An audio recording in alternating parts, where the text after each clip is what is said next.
Open world games have been a hot topic as of, well, a long time.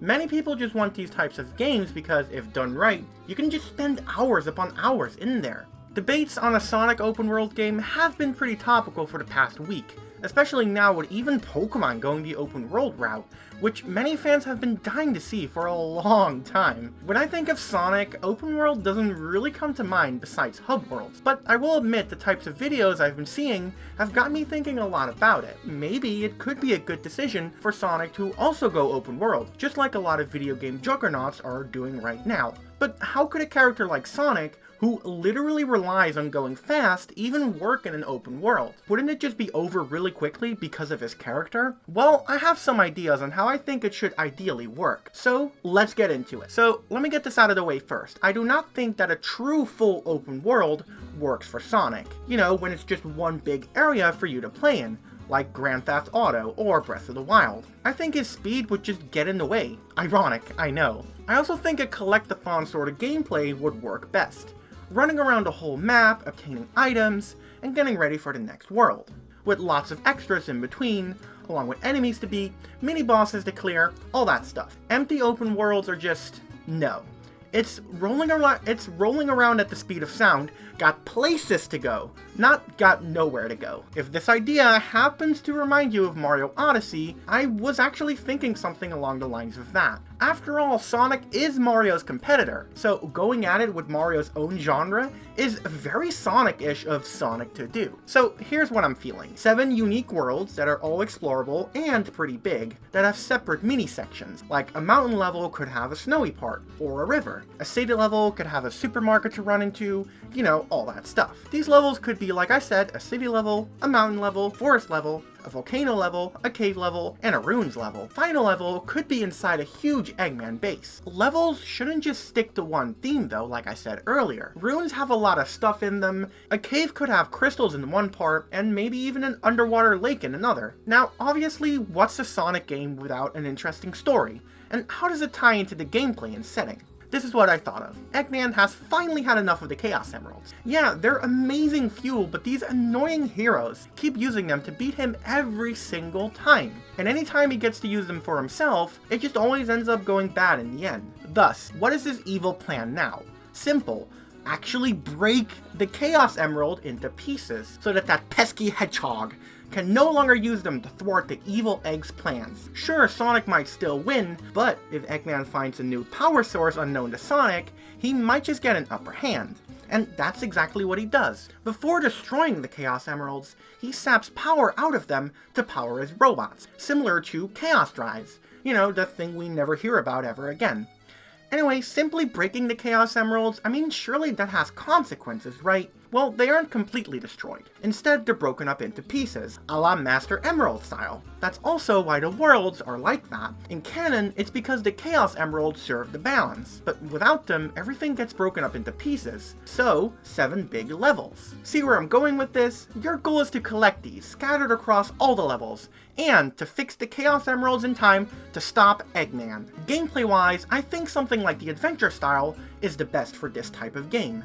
You see, the problem with the boost formula is that while yeah, it's fun and energetic, it requires the game designers to make enormous levels. You see how big these levels are? They're so beautiful and detailed, yet Sonic blitzes through it like it's absolutely nothing. You could easily have a level the size of these games, and with adventure-esque gameplay. You'd be busy in there for a long time, not just, I don't know, 6 minutes or so.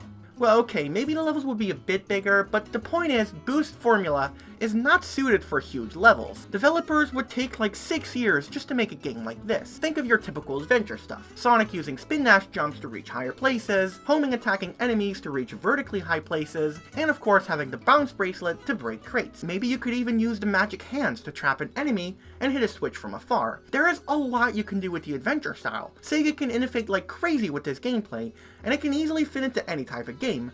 especially fitting for an open world. Like using your momentum to go fast instead of just pressing a go fast button. Lots of hills and ramps all around, kind of like Sonic Utopia. I think that game has got a right idea of how an open world Sonic game might look. Of course, there should be more added, obviously. Like you could have hidden collectibles like emblems that are just everywhere, enemies that drop tiny animals, or drives to give to your Chow. Because let's be real, any adventure-esque game needs a Chow garden. It's like tradition at this point. But of course, I'm not content with just Sonic being playable.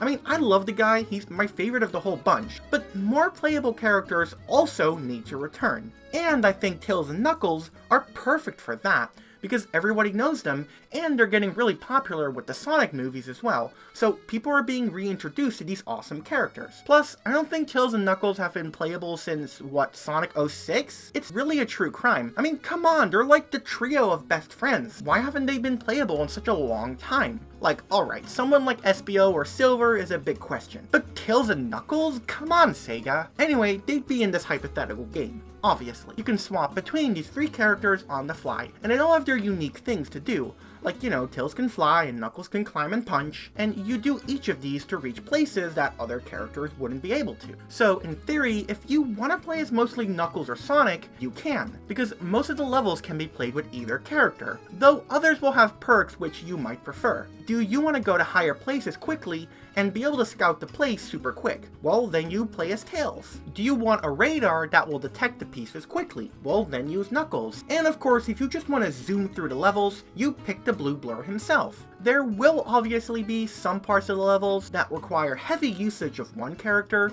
but you could potentially cheese it if you're really good at the game. Do you see a ramp that takes you to a high place? Well, sure, you could use Tails to fly up there, or Knuckles to climb up there, but you could also use that awesome spin dash jump with Sonic to really let your skills be seen. I think other characters like Amy, who could be mainly used for combat, and Shadow as just a Sonic clone, could also be added easily. Maybe even Silver. Look, I just really like Silver. Can we see Silver again, Sega? I know y'all are scared of 06's failure, but come on, there's just so much potential. Just give me psychic puzzles in these levels that only Silver can do, alright? That'll just be awesome. SBO could have the speed of Sonic, but the climbing of Knuckles without spin dashing, and Blaze could have her awesome fire powers to burn down freezing lakes so you can swim in them. Look, there's just a lot you can do with all of this. An open world Sonic game definitely sounds like a cool thing, and it might be the direction they go into considering all the other franchises. Of course, if they don't remake Adventure 1 and 2,